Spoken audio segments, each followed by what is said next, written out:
Aaron Linson from Linson Productions. Braille is one of the more important things in my life to me as a blind person.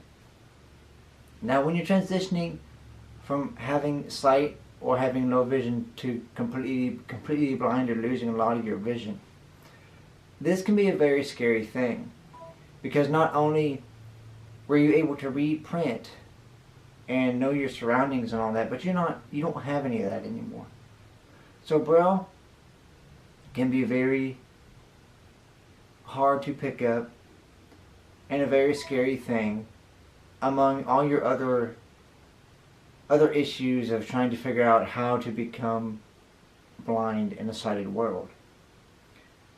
And Braille can open up a variety of worlds to you, not just through books, but through printed, embossed and printed signage. Being able to connect a Braille display to an iPhone or an iPad or a computer and allow you to read again. I'm going to show you a device that has done this for me, and which I use every single day. I used it actually to write notes for this video that I'm recording for you guys right now. And I wanted to let you know that going from sighted or low vision to not, it doesn't defeat your purpose in life. It doesn't defeat what you want to do. It's just another obstacle and another interesting thing you have to get around. So let's go ahead, look at the device that I am going to tell you about, and see how it would help you, or how something like this device would help you. You can also learn a lot about Braille through the How to School for the Blind. You can take courses on learning Braille through them. And you can also find Facebook groups and things to help you learn Braille. You can also go through your state agency for the blind or vocational rehab, and they will teach you learning Braille. And it's something that I believe every low vision person or a person with a eye condition who hasn't lost their sight needs to learn, because it is very helpful and will be very helpful once you start losing your sight. So let's go ahead and transition over to what the device is, and I'll explain it and I'll show you all that it can do. This device is known as a Braille note taker. So the Braille note taker, or even a Braille display, is an electronic device that has pins that pop up for Braille. These can be in the form of a note taker like this device, or can be a standalone Braille display which just sits on a desk, or is very, very small, say 14 to 20 cells, allowing the user to carry it around with them to use with something like an iPhone 10. Now this device can be paired 1:43 p.m. Can be paired with the loud iPhone 10 in front of me, and we'll get to videos on how to do that in the near future. But I just wanted to show you that Braille is accessible with a device like this, or even smaller devices like the Orbit Reader 20, which are less than $500. So I'm going to go ahead and turn on this device when I unlock it. And I don't know if you guys can see this, but it does have a chime on it. I can turn that off, but it does have Braille on it.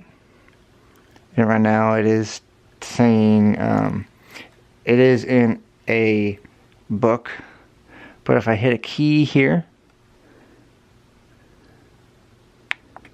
you can tell that that Braille does change. And now it does say File Manager along the side. This unit is a 32 cell unit, which means that it has 32 cells of character Braille. This does mean that contractions work Unified English Braille, which is a different Braille code, which is a new Braille code works. You can find files from the National Library Service and Bookshare that, and now I am powering the unit off, that you can read on this device. It does have internet capability, so I do go online. It can go online, and I do go online to check out websites, news websites, to keep up on tech news, global news, US news, all that kind of stuff. It does have a full SD card slot. So this is a 64 gigabyte SD card that does have a ton of files on it when I don't lose it. I'll find it later. But yeah, so that does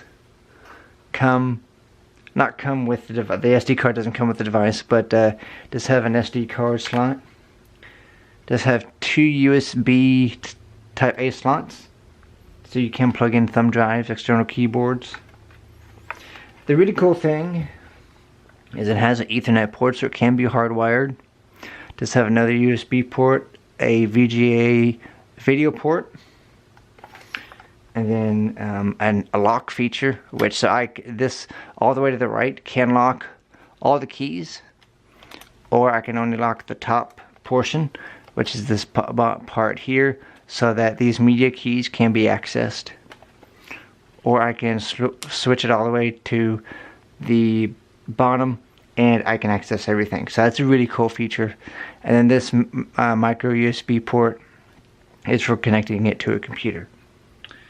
We also do have a headphone port, or I'm sorry, an AC adapter port, and then a microphone and headphone jack, media control buttons on the side, and this switch here is for switching between DC media and FM radio, which it does have. Then your power on-off button is right here on the front. So this device does do a lot. I did go to a series of interviews where I wrote questions on here and took it with me and had those questions readily available at my fingertips. I do write blog posts on here first and then transfer them to the computer. So there's a myriad of things that the BrailleSense U2 can do for a student, for a professional, for somebody like me running a business who writes blog posts and uses the device for using his computer. So what is it not? The device is not a replacement for a dedicated computer, because even though it does have internet capabilities, they are limited somewhat. It's almost like having a secondary phone, but also being able to hook up the device to your phone as well. So again, I do use it for blog writing, hooking it up to the computer for silent recording so that speech isn't going in my ear. I can just read on the display. I do use it a lot for reading, so I will go outside a lot and read, and I really like that. I really like having the ability just to go outside and read silently, not have to listen to speech. Because speech can get daunting sometimes, and it does get fatiguing on the ears if that's all you have to listen to. And so, why this over a dedicated Android device such as the Braille Note Touch from Humanware, or even this guy's bigger cousin, the Players? In my opinion, I believe that this note taker, in specifically this category, is the one that not beginner Braille users or beginner note taker users need to use, because I'm an advanced note taker user. I believe that those devices do have problems, and we'll get to those in just a second. But this device is for people who just want the device to work, who are used to having a device like this and don't want to learn something new. Now, that being said, learning something new is not always a bad thing, but when it comes to Android, my reservations are that if the device crashes, you may or may not get speech, because it does run TalkBack. And TalkBack has a tendency to kind of be fiddly and not do what you want it to do. When you get out of the main interface that the company has built for the device, you can run into issues with Braille not showing up, or even speech not showing up, or even both. Then you really don't know what to do.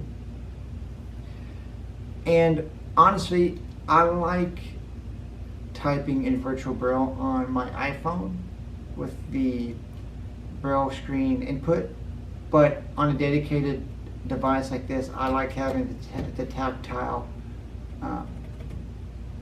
usability. I'm not really sure how I would feel about being able to have an all-screen dedicated note-taking device with silent on-screen Braille input. It's just something that I'm not ready for yet. And this device is still relevant because it will get updated. I've heard this from the company, don't know when, but we will be seeing an update. And these devices last and need to last for a long time, whereas the Polaris and the Braille Note Touch, if they get updated, they are running into issues because they have to rework the software for new versions of Android. Because with the new versions of Android, they change things, they tweak UI changes, they tweak the system overall, and then you're waiting more time, even more time, to get an update where there might be a bug fix for a problem you've been having for about a year and a half, maybe 6 months, and it still hasn't been fixed because you're waiting on an update. With a dedicated device like the BrailleSense U2, you may have a bug, you report it to HIMS, you may have a bug, you report it to HumanWare on the Braille Note Apex. That device can get fixed and get an update quickly. So those are just my opinions, my thoughts, and my look, general overview and look of the Braille Note, not the Braille Note, I've been using Braille Notes for a while, the BrailleSense U2 from HIMS. It's a very nice product. I like it a lot, and I'm really excited to use it more and more than I have been. This is what the device looks, by the way, out of the case. It's smaller than it is out of the case. It looks bigger in the case, but it's a really nice device again, and I really enjoy it. So this has been Aaron Linson with Linson Productions. Go ahead and follow us on Facebook, Linson Productions on Facebook. Follow us on Twitter, Linson_Pro LLC. That's LINSON_Pro LLC. Our phone number to get a hold of us is 502-536-9131. All this information will be down in the description below. Like us, comment, and subscribe, and we'll see you guys in the next video. Bye-bye.